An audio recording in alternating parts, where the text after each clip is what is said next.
Well, hello. I am joined with my great friend, Melissa Horton.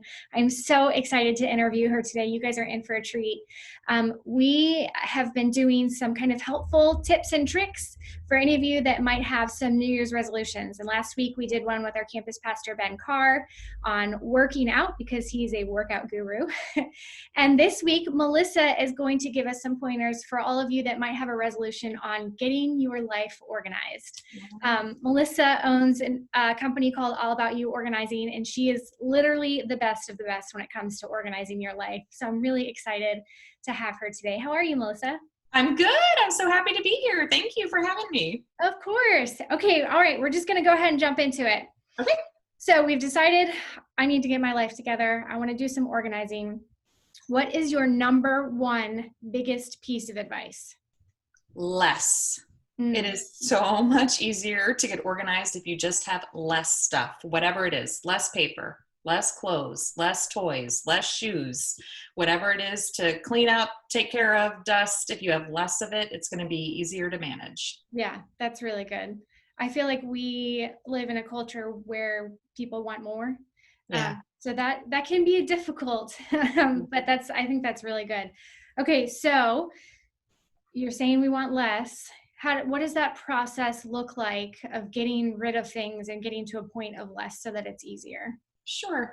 I would say probably the biggest thing is to not look at your entire house because that very quickly can get overwhelming.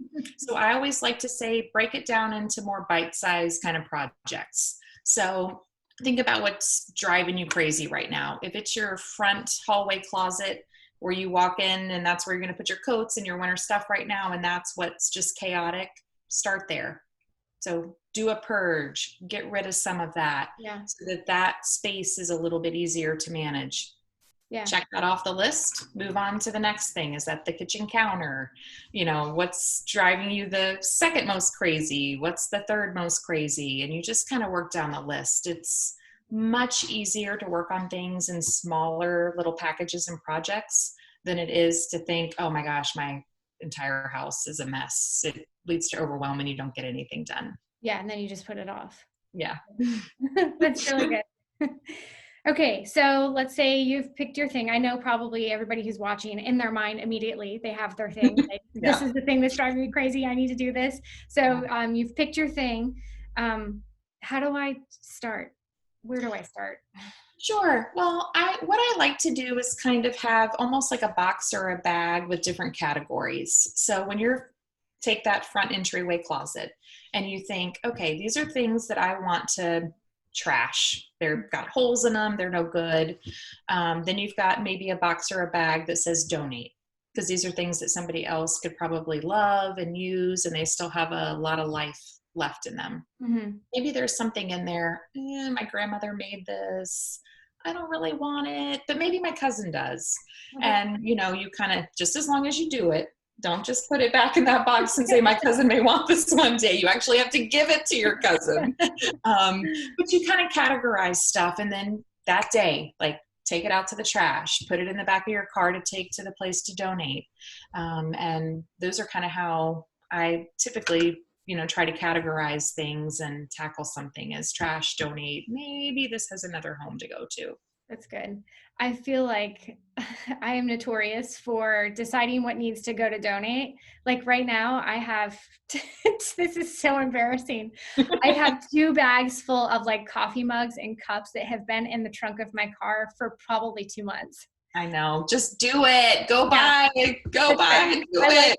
I like your advice of doing it that day because that's really good. Okay. This is kind of a harder one because for some people, maybe they don't like throwing things away. Maybe they don't like to put things in the trash. What would be, I know that can be very difficult for some. So kind of, how would you help them kind of process through that to be like, okay, let's get rid of this. I don't need it. Like, what is there like something you like ask them or, Well, and trash is hard. Like for me at this point, I try to put things in other people's hands as much as I can. So if it does have life left in it, let's find a place to donate it.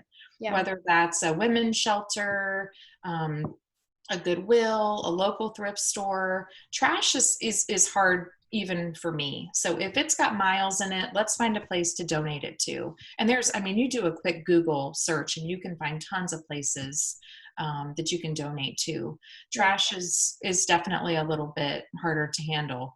But if you don't love it and you are never going to use it, it is just one of those things where you got to make a decision. It's a mental thing. It's definitely a mental thing, and you just gotta let it go. Let it go. That's so good. It's much more peace in your house if you let it go. Yes. Yeah, this is already been super helpful for me. Hopefully it's helpful for others. I know we're just kind of, talking a little bit about it. It can be much more difficult than just the conversation that we're having, but I want to finish this off. Do you have sort of like last minute words of wisdom? Do you have like a mantra? For me in my household, I'll go ahead and share mine. And I've learned this from one of the many minimalism videos or whatever that I've watched. Yeah. If it doesn't have a place or if it doesn't have a home, then it needs to go. Yeah. My husband will probably kill me for saying this, but that was one of the conversations we had over Christmas, because we went through all of our clothes and our closets and our drawers and our dressers and everything.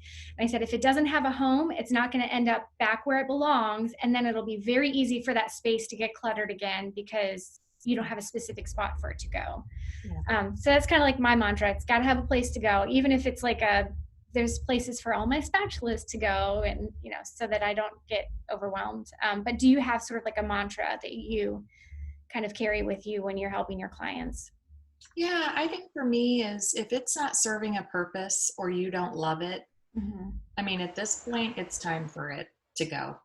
I mean, there are, lots of sentimental things that you hold on to. I'm definitely not a just get rid of everything kind of person. But if it is serving a purpose, great, hold on to it. If you love it, hold on to it.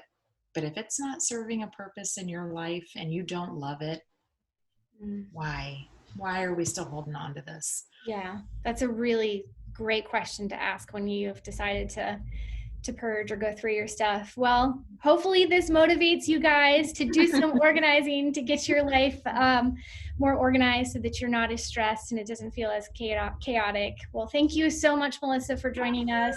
Really appreciate it. Yeah. All right. Good luck, you guys.